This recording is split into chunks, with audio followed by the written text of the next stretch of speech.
Hello, everybody, and welcome to another great episode of My EdTech Life. Thank you so much for joining us on this wonderful Thursday. I think it's Thursday. I've lost track of time, but yes, whatever day of the week it is, just thank you so much for making us part of your day, part of your listening pleasure. And thank you, as always, for all of your support, all the likes, shares, follows.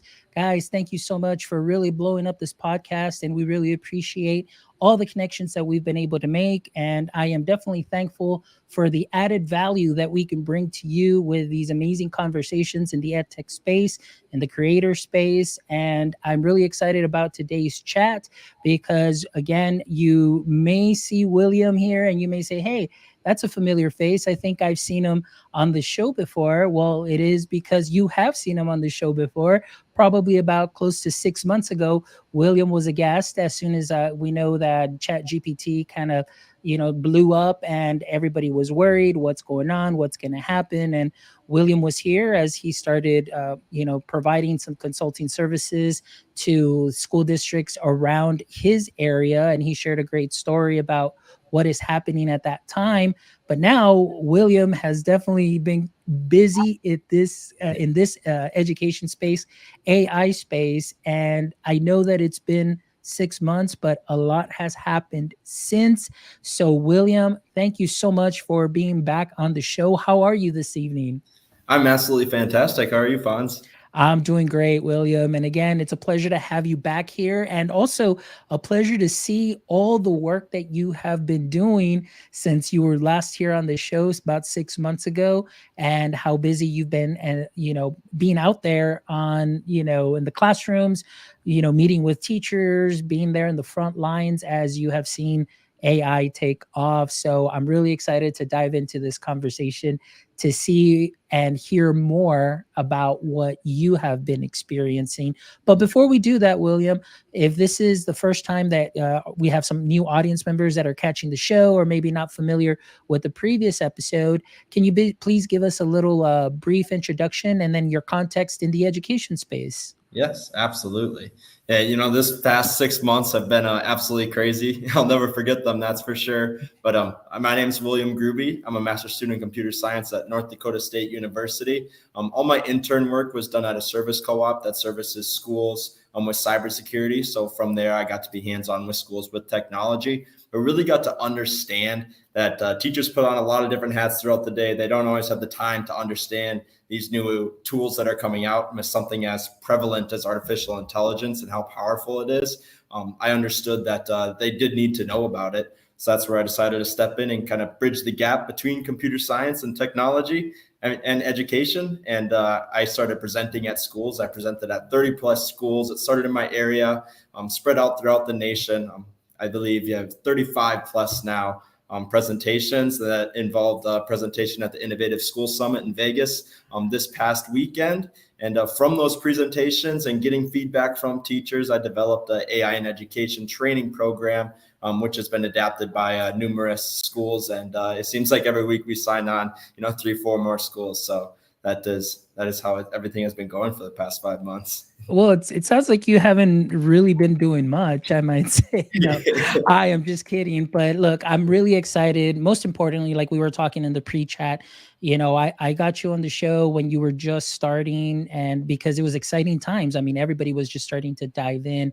And then now I'm really excited to hear your experience now in these last 6 months. But before we get into that, like, just tell us a little bit more about the Innovative School Summit that you presented at. How was that environment? Was this your first time in one of these education conferences? So give me a little bit of background there, how that went. And of course, tell us a little bit about your presentations and how that went. Yeah, absolutely. So the Innovative School Summit, definitely something I will never forget. All the teachers were absolutely fantastic. All the educators that I talked to, absolutely fantastic. I could walk up to somebody random, spark a conversation, and it seemed like everybody was super, super friendly. But it was my first ever conference like that, and I was speaking at it. So, I showed up a day before, went to a lot of the sessions, networked with a lot of people. But then the day of my presentation, I gave my presentation, and it got wonderful feedback. I had it was fantastic. It was absolutely amazing. I had a line to come and talk to me after I was done, and I almost bled into the next session, and I had to go out to the hallway. But that was absolutely fantastic. And I think the presentation is just really, really good at flipping the mindset from, oh my gosh, artificial intelligence is super scary. Let's act like it's not there. And keep our heads moving forward to, okay, artificial intelligence is here, and understanding that, the AI tool that 13-year-old has when they're 23 entering the workforce is going to be so exponentially better. And let's prepare our students for that future. And then just showing them, the cool things that they can do with AI and how they can use AI to better prepare their curriculum, prepare their students for a future where AI is more prevalent. And it's really just that presentation is really good at just flipping the mindset for those educators. And it's been very, very well received. Well, that's great. And I'm so glad to hear that. And also just the fact that you were the only, AI presenter there at the Innovative School Summit. And as we know, we are going to get some late adopters into, this new technology. And of course, because it is so brand new and many people just kind of like, there's obviously the early adopters, very much like yourself and myself and countless others that are out there. But then there's also kind of the people that are kind of like the wait and see, kind of see what's happening. Let's see if we can work out all the kinks and then kind of try it out. So again, that's what we're seeing. But I'm glad that you had some tremendous success, as this is something that for a lot of us, the school year is about to start in a couple of weeks, and we're ready to go. And so there's still a lot of questions that are out there, and many of us do not have too many answers. So going along with that, William, in the past 6 months and the work that you have been doing since then, and of course the countless schools that you're working with, has a new trend emerged as far as maybe I guess either the fear of ChatGPT, or what are the things that come up the most for teachers or by teachers and administrators?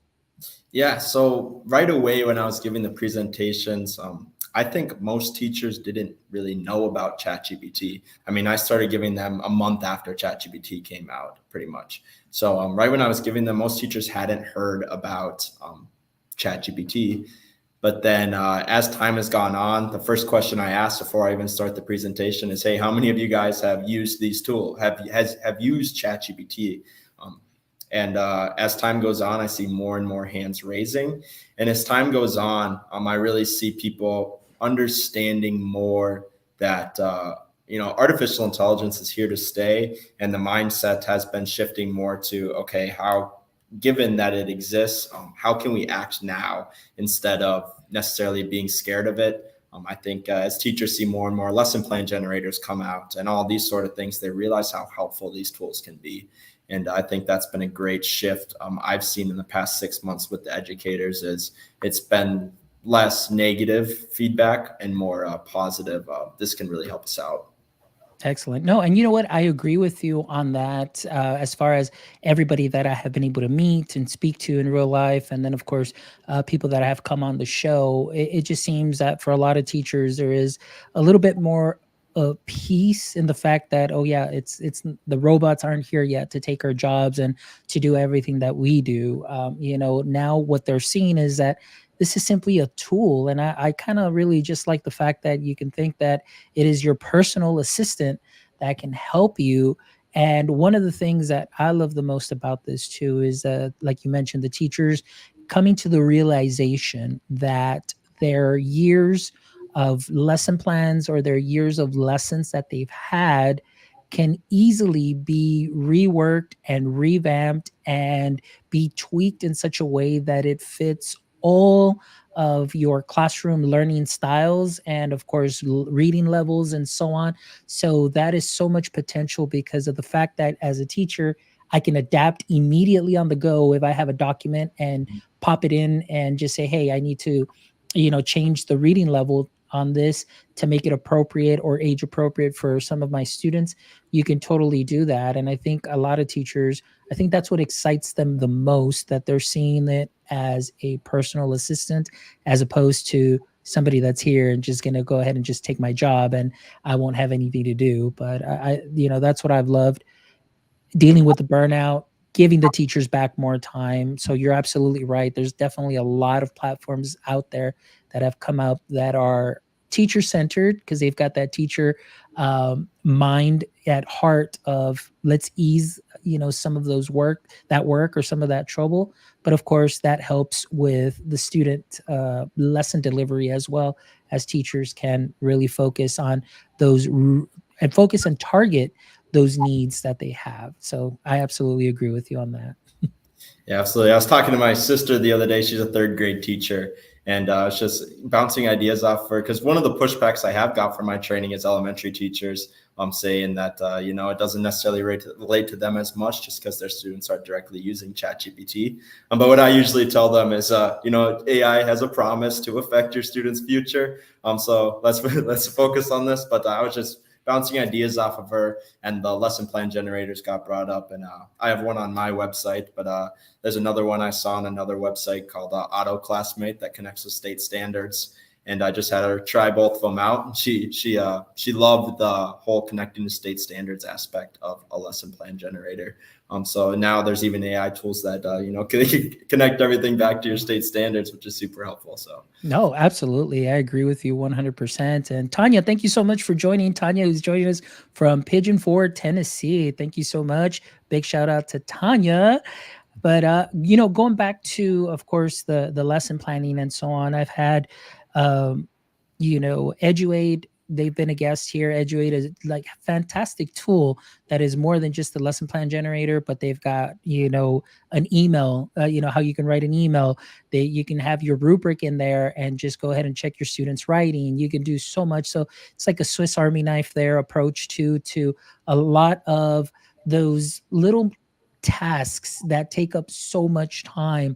We've got Magic School .ai also, who's been on, and so many others, and there's countless. And that's what I love about it, that as the technology moves, there are many wonderful educators, and these are built by educators that, again, understand those struggles and are wanting to help out and ease, or put an ease to those tasks that a lot of teachers just are overwhelming. Like one of the things that I love the most is, back in the day when we still used paper, having stacks of essays that I would have to read.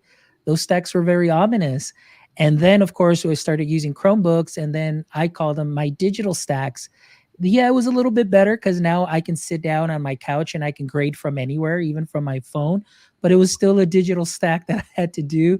And now you've got, great tools that can help you as far as the feedback is concerned, and to give some amazing actionable feedback, which is most important, because as a teacher, we know that that could be very time consuming. So, for myself, education right now, it's an exciting time to be in this space right now as a teacher, trying out some of these tools. And of course, obviously, making sure you're using what suits you the best.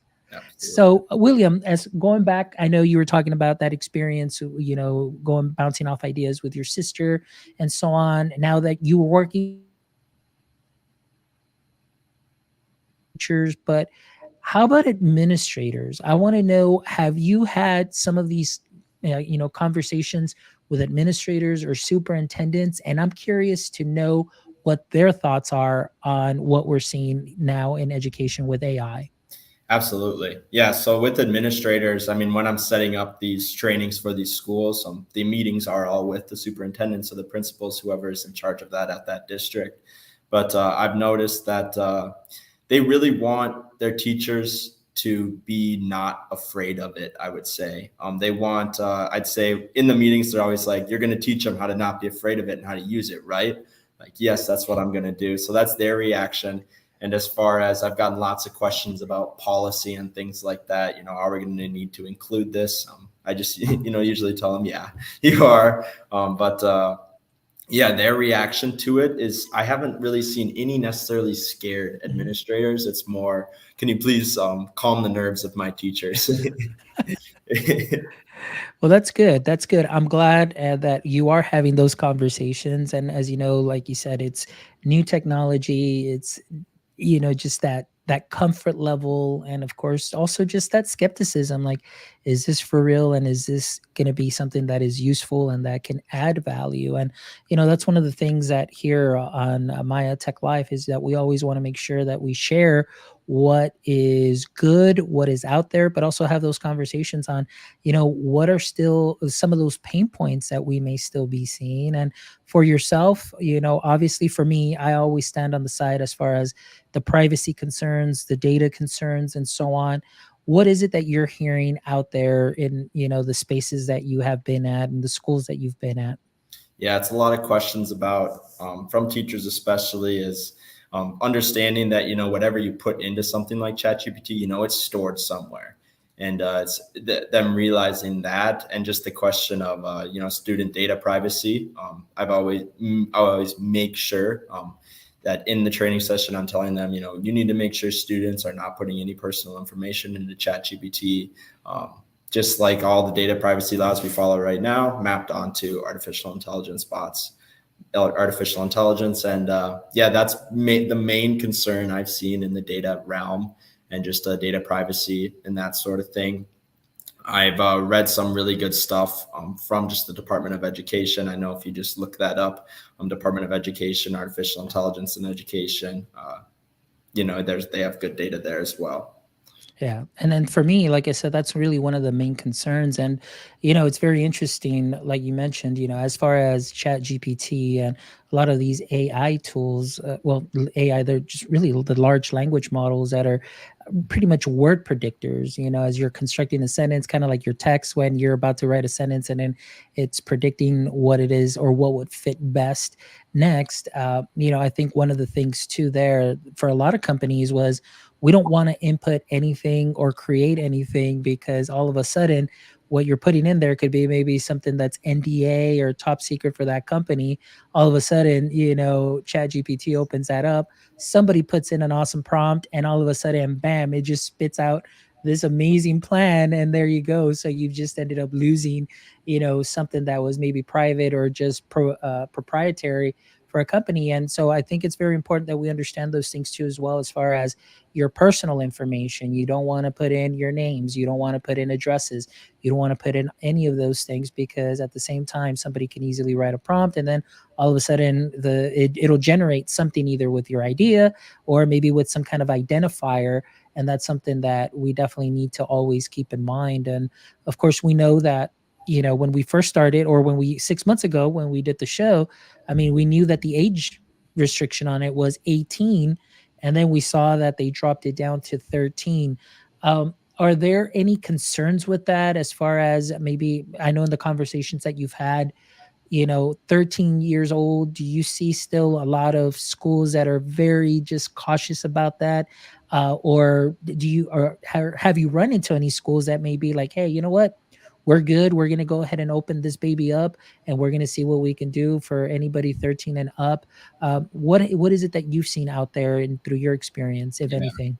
I haven't had any schools comment directly on that. What I have noticed is, one of the sessions in the training is about ethical and taking AI into the classroom in an ethical way, right?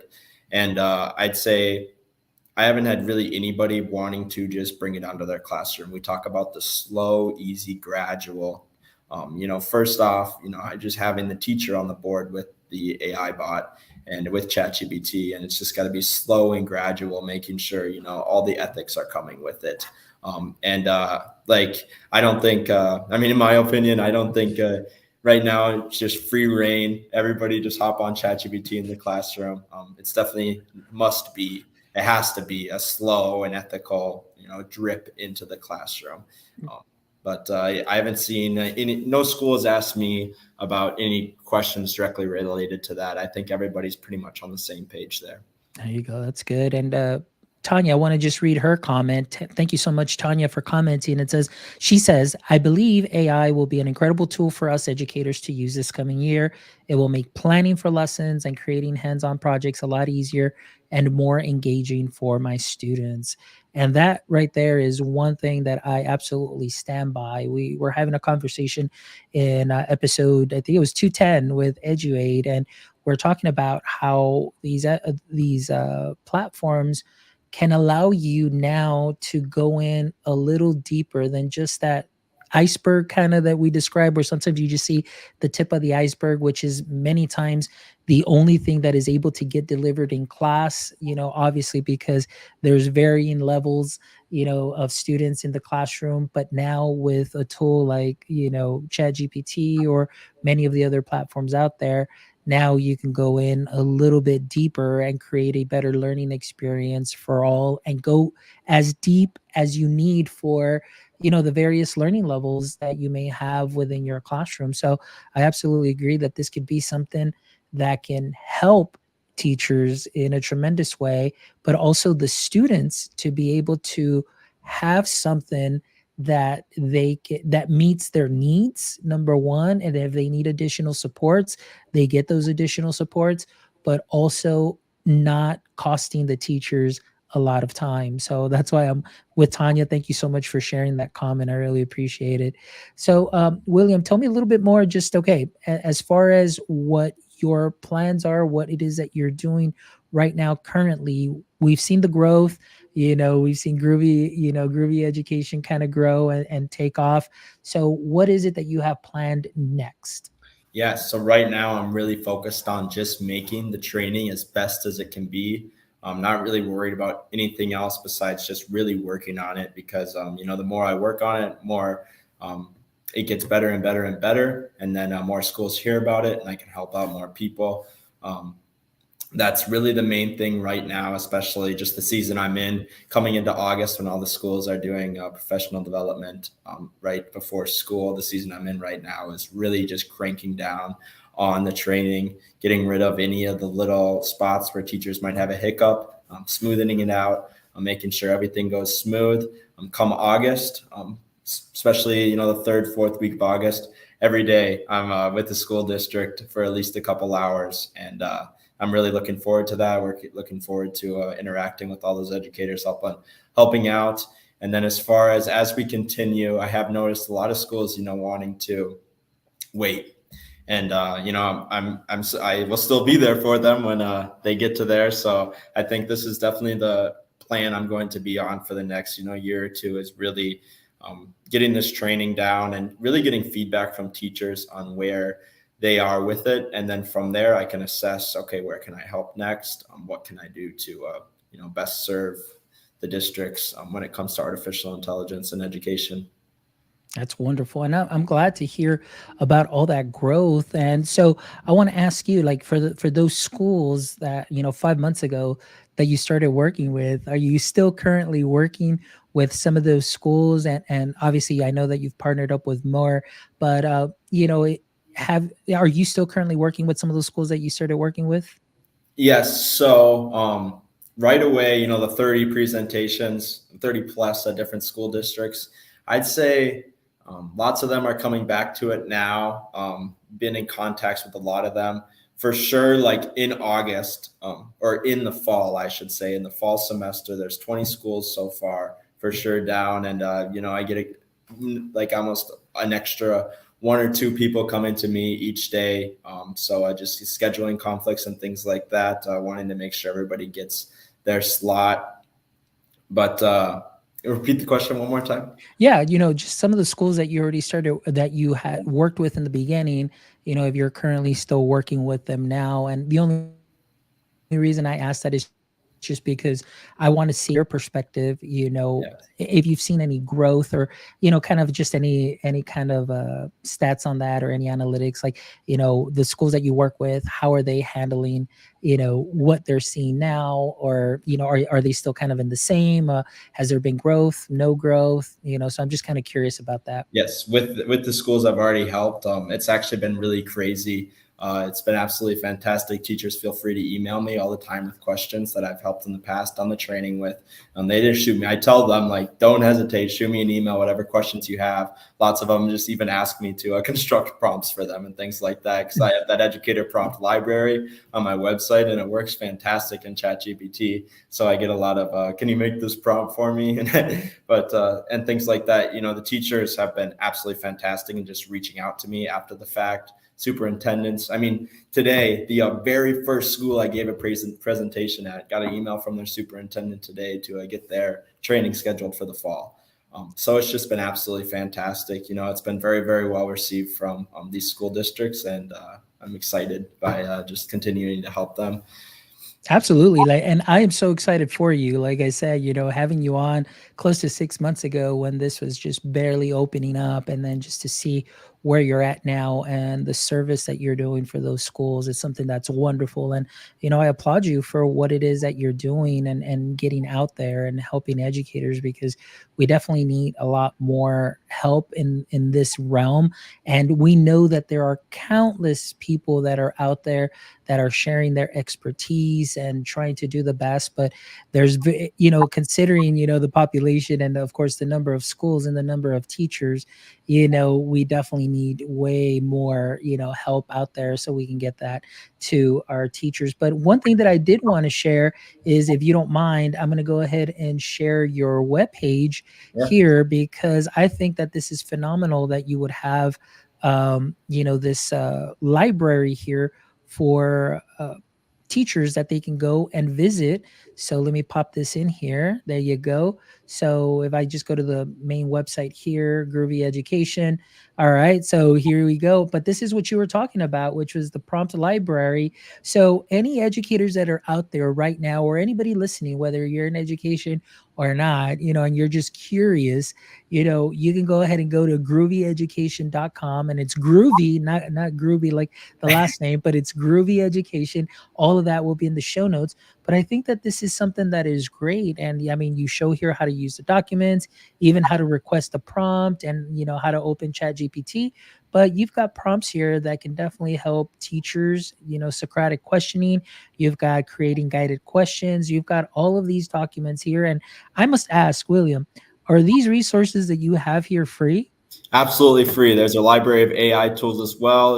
There's a prompt library in there. Everything is absolutely free for any educator that wants to do some different stuff in their classroom. There's, with the AI tools, there's things that create group projects that use artificial intelligence in them and things of that nature. And going back to the prompt library, there's all sorts of different categories in there. Creating AI resistant questions, in-class activities, lesson planning. As I was building out the training, I realized out of all the documents of prompts I was creating, so I decided to put them all into a library on the website there. There you go, guys. I mean, teachers, anybody that's out there, those of you that are watching live, those of you that are going to be catching this on the replay, please make sure that you go check out Groovy Education, because this is a great way for you to start also just your AI experience here. And again, if you're curious, William's got a lot of tools here available, a way for you to contact him as well. And of course, just really his passion and enthusiasm to bring AI into the hands of amazing educators. Also, of course, with the end mind of benefiting all students as well.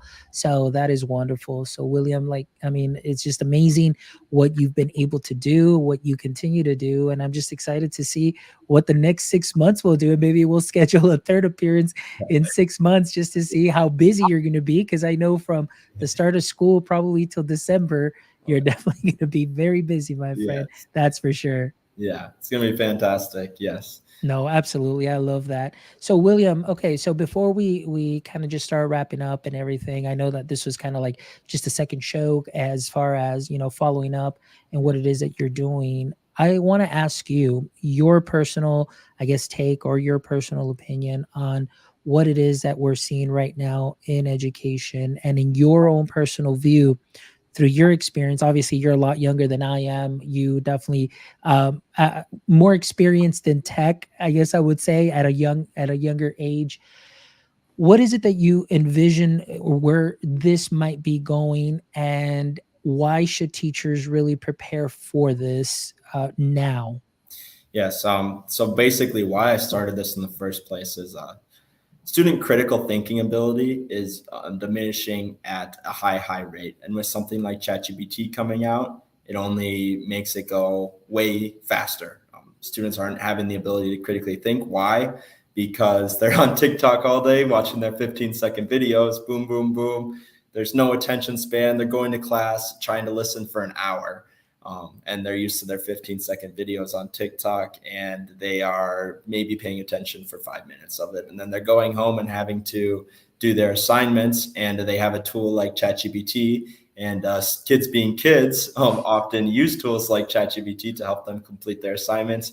I mean, if you were to put yourself in their shoes, being a 14-year-old, you probably got up at 6 a.m. to go to school, or you had an activity before school, you go to school for 7 hours, then you're going to work, or you're going to your sport practice, or you're going to that after school activity. Boom, you're going home, eating supper. Okay, now it's time to do my homework. And there's a tool called ChatGPT that can do it for you.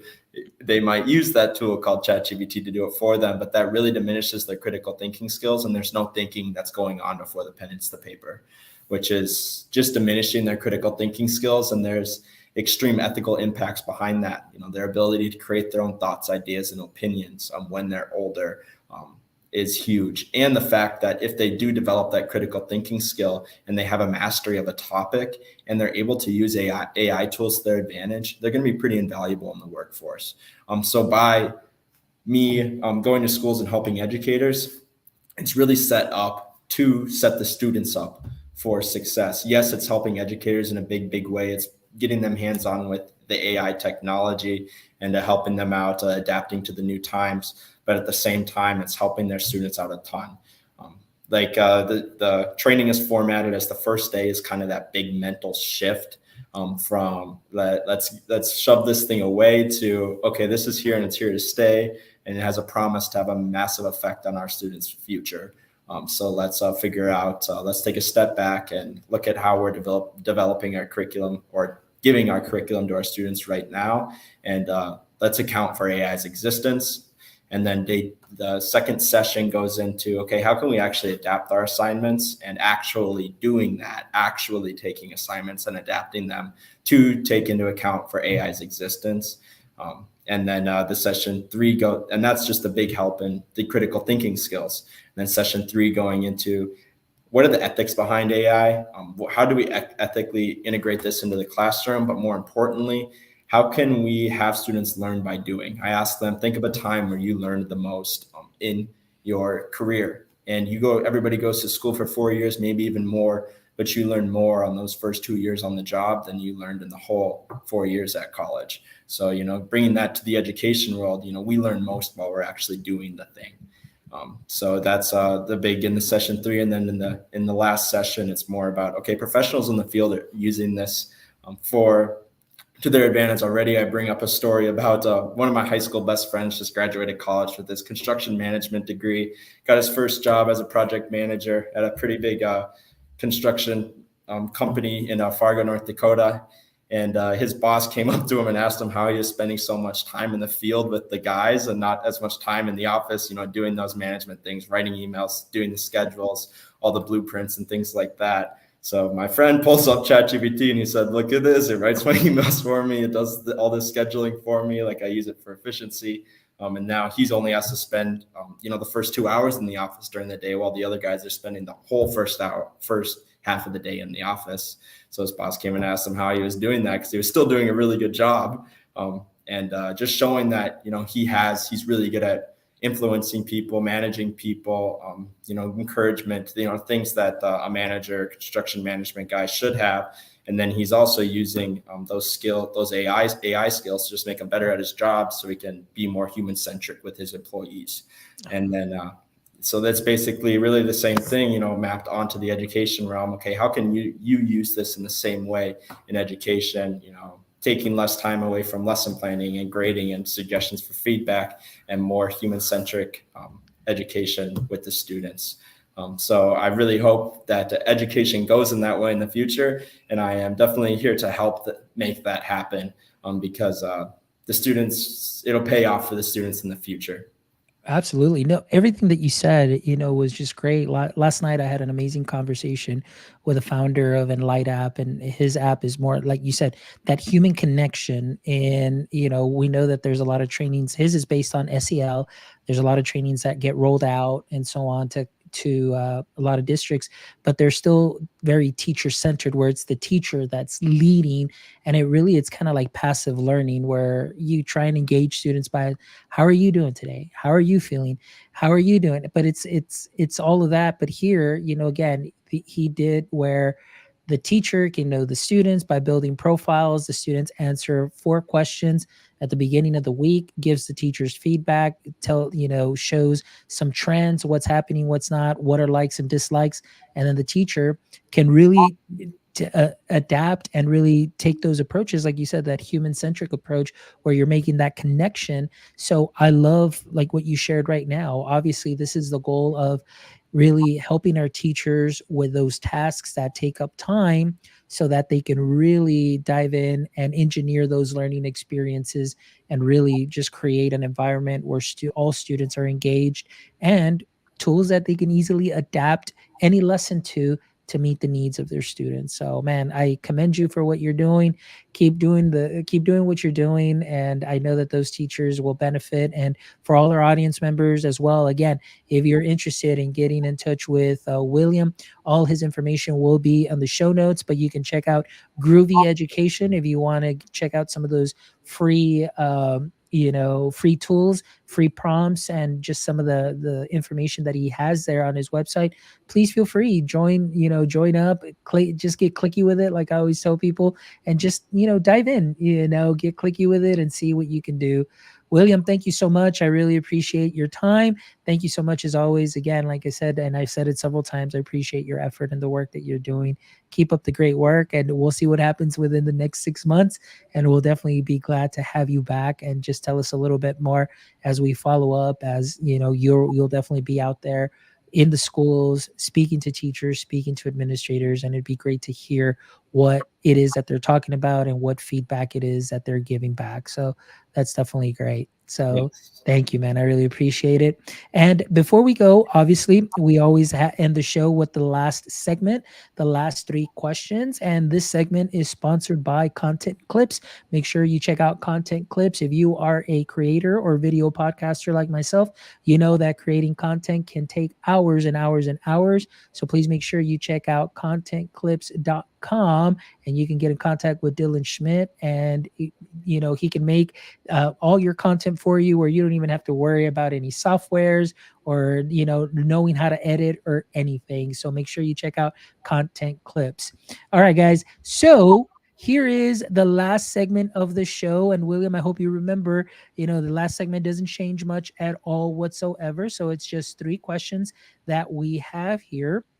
So, question number one, just again, just a little quick reminder: kryptonite is what made Superman weak. So, Yeah. kryptonite was Superman's weakness. So, William, in the current state of AI in education, what would you say is your current edu kryptonite? My current kryptonite in AI education, I'd say 6 months ago it would have been public speaking, but not anymore. Now, especially just getting with the educators, is understanding really how to help the educator that might not have as good of tech literacy.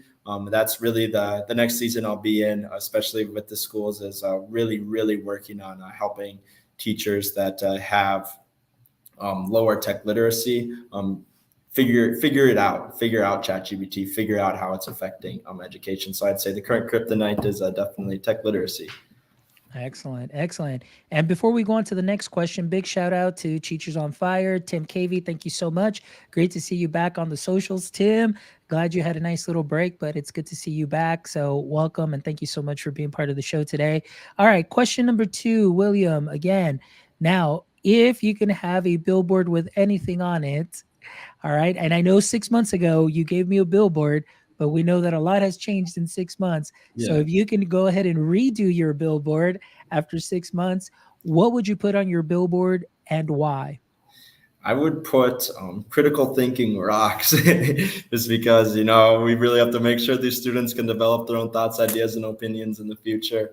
So just really an emphasis on critical thinking, making sure everybody can see it. Excellent. Wonderful. All right. And question number three, we changed this one a bit. I know before it was like, hey, ask me a question, but it's like I would rather have all our audience members listen to our guests speak rather than the host, because definitely done a lot of speaking today. But if you could turn any hobby or favorite activity into a full-time profession, what would it be and why? I would say a full-time I've been I just ran the Grandma's Half Marathon in Duluth, Minnesota this summer. So I'd say maybe running, just because I do it multiple times a week, and if I could just do it for money, I think I would just run, clear my mind, and just keep going.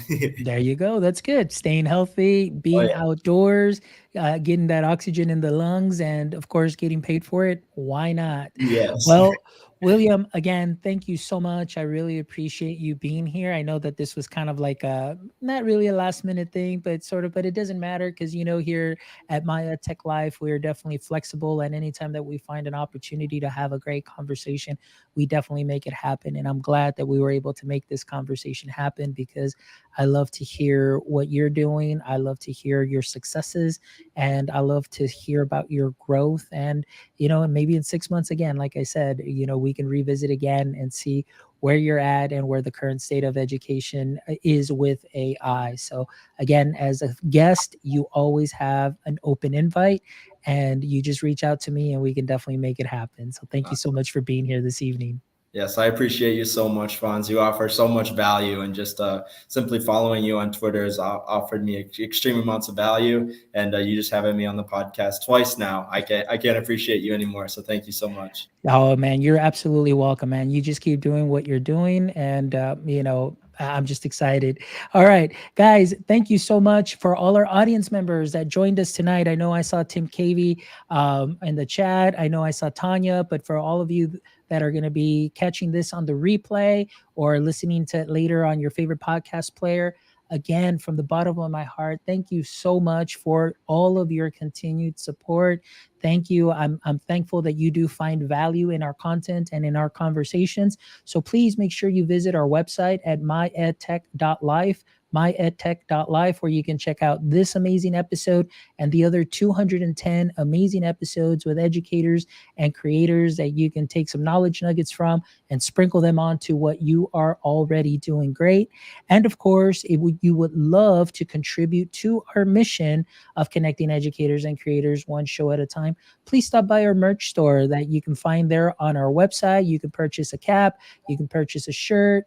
Any little thing, guys, goes back to the show so we can continue to bring you some amazing, amazing conversations with wonderful educators, creators, education practitioners, the people that are out there doing the work, guys. I really appreciate you all. And please make sure you go to all our socials and follow us at myedtech.life, YouTube. Please make sure you subscribe, give us a thumbs up, give us a follow, give us a like, give us a share, so all the great algorithms can put us into all of your little social media accounts, or big social media accounts, I should say. But again, thank you as always for your support. And my friends, as always, until next time, don't forget, stay techie.